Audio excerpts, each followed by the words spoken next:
have an amazing guest with us today, Sir Mohammad Hassan Miraj. So, Sir, آپ کسی تعریف کے محتاج نہیں ہیں, لیکن پھر بھی I would love to introduce yourself. Mohammad Hassan Miraj is a creative writer, published author, playwright, and communication practitioner, yet remains a storyteller at heart. His 15 years career in the Pakistan Army took him across the country, enabling him to connect with ethnic and linguistic subcultures, as well as the country's rich heritage of diverse lands and people. Besides writing for the widely read English language Pakistani Daily Dawn, Miraj has also scripted short films and theatrical works. Amazing. His first book, Rail Ki City, jo aaj hum yahan par padhenge bhi, explores the impact of modernity and politics on the rural landscape, and his second book, Beyond Our Degree of Separation, is a series of stories that he co-authored with Judith Rawan. Miraj is a documentary filmmaker, lyricist and folklore specialist. Amazing. Such a rich profile you have.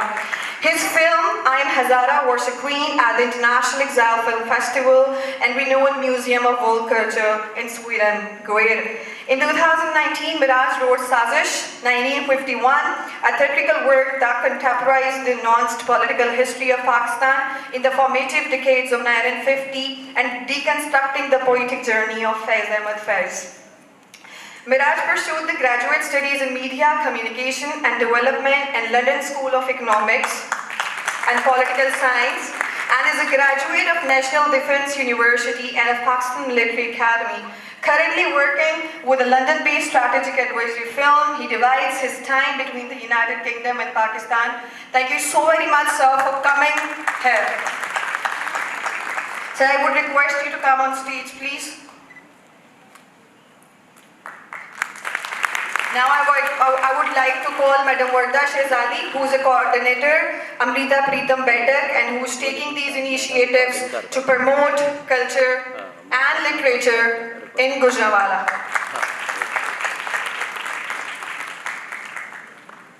So Madam Warda, event and the rostrum is all yours. Thank you so very much. ਹੁਣ ਮੈਂ ਆਪਣੀ ਗੁਫ਼ਤਗੂ ਦਾ ਬਾਕਾਇਦਾ ਆਗਾਜ਼ ਕਰਨੀ ਆ.